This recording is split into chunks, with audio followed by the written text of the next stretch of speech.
Welcome to the Daily Coffee Pro, friends. Today we are going to be having a very interesting conversation, so prepare yourselves, kids.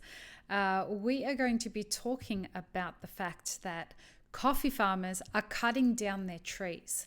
So, if you don't know what I'm talking about, head to either my own personal Instagram at Lisa Farr, or head to the Map It Forward Instagram at I Map It Forward.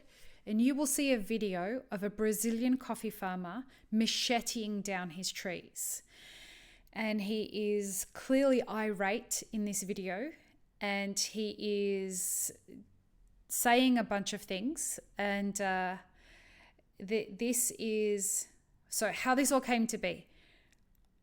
I got up this morning, I opened Facebook, I saw that Olman Sacida, and I apologize if I haven't said it right, Olman, but Olman is a Nicaraguan coffee farmer. He had posted this video on Facebook. I had seen it.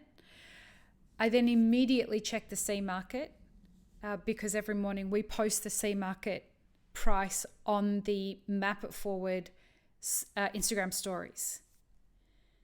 The C market was 87.78 when I posted it, which was the low for the day. I then asked Olman who this is in this video and can I have permission to post this video after getting some background on what's going on. He advised me that this was a video that this farmer had posted in a WhatsApp group for farmers around the world. I contacted my mate Felipe Croce, asked him to tell me what the man was saying in the video.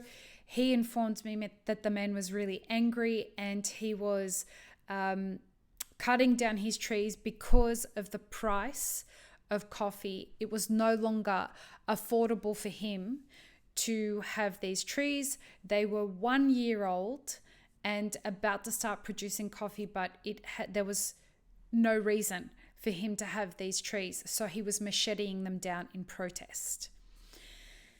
So that's where that started.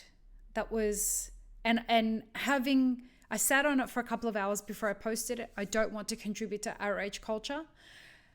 But having seen what it was, I realized that if this is what's happening today, right now, on coffee farms around the world, then it's important that we have this conversation. I also asked Olman, him being in Nicaragua, how they were experiencing this situation. And he advised me that the debt that his family was going to be in because of this was so huge that they may end up losing their coffee farm. Felipe also advised me that because of what's going on, a lot of coffee farmers in Brazil are going to end up in astronomical amounts of debt because of what the C market price is at right now. And if you read through the comments on Instagram, particularly on the Instagram for I Map It Forward, you'll notice that coffee farmers have started commenting on that. And they're telling us in that situation that they may be 1 or 2 years away from losing their farms if something doesn't change, and have had to go into enormous amounts of debts just to cope with what's happening. So shit's getting really real for these farmers, guys. This is not the first time it's happened, and it's not going to be the last time it happens. This is cyclical. And I've been on the phone pretty much all day today with different people trying to get my head around this. It's very complex.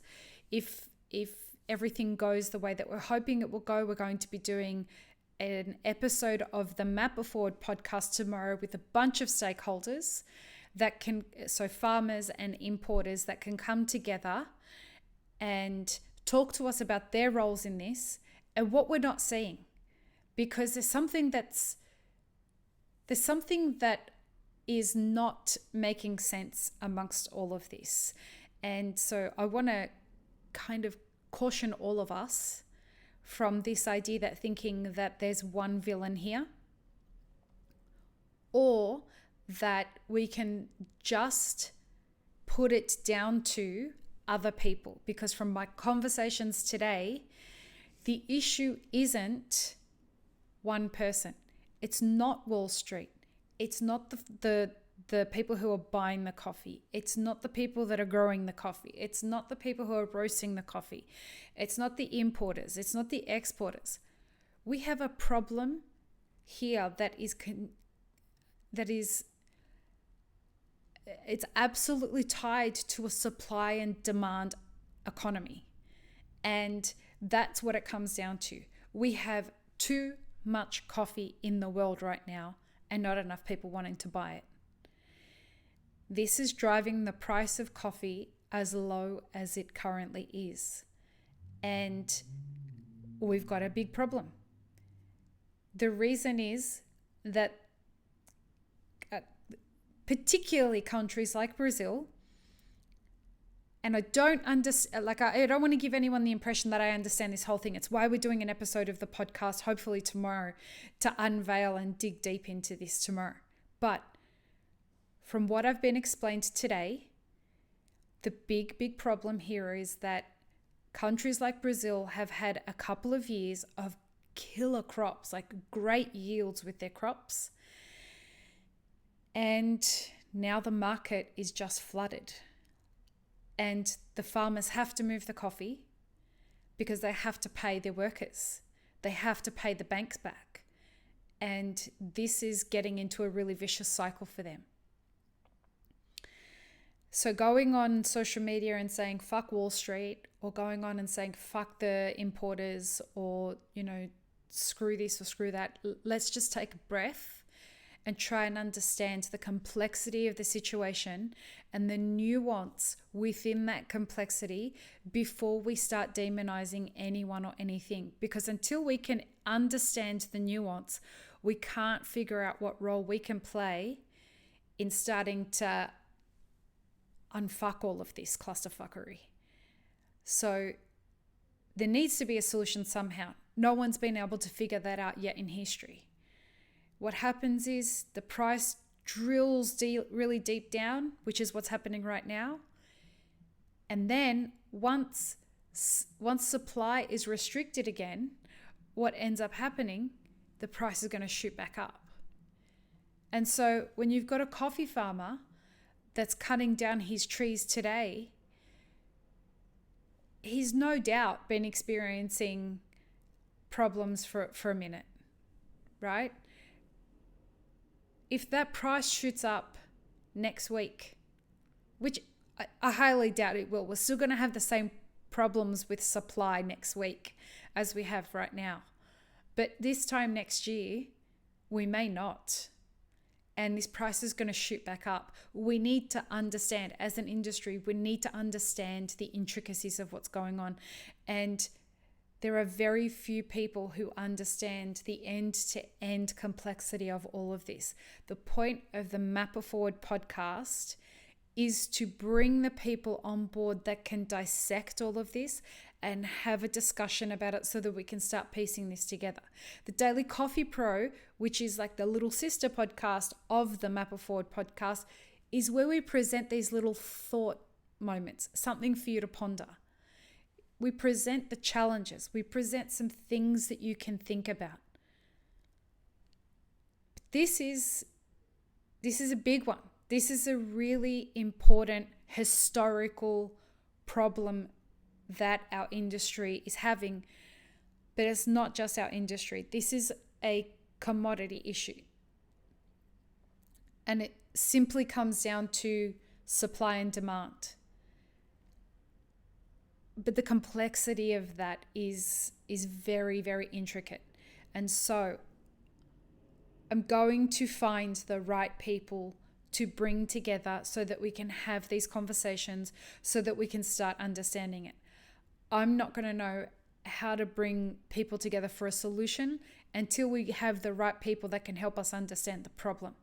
And we don't yet. Like, I've spoken to some of the smartest people in coffee that are involved in this, and they can't tell you what the real problem is in one sentence. Okay, so if people that are at the heart of the buying and selling are not able to tell us what the simple solution and the simple issue is. We need to take a breath. We need to, one, accept that we have a very serious problem. Two, we need to understand what that problem actually is. Three, we need to start working on how we can create a solution. And I think I have some ideas of what that looks like, but until we understand the problem, we won't know what it actually looks like. And four, we all need to get on board with supporting the solution. I'm going to end it there for today's episode of the Daily Coffee Pro. If you have not seen the video that I posted, head to @IMapItForward or @LisaFar on Instagram. You can also go to my personal Facebook page and you'll see it there. One other thing before we go, if you are a purchaser of green coffee for your roastery, or you do the buying for your cafe, I want you to start asking yourself this question. What is my buying philosophy? Am I engaging in shitty coffee buying practices? I don't know. I don't know whether you are or not, but you know if you are or not. If you're buying coffee, if you're buying commodity coffee that it has been paid a terrible price for, I just want you to think about that. I want you to think about what role you are playing in this before we start deep diving. And there's no point in feeling shame about any of it. That's not going to get us anywhere. What we want to get with this is to a point where we're all doing what needs to happen to help fix this. Okay, on that note, peace, love, and peanut butter, friends. Have an amazing rest of your day.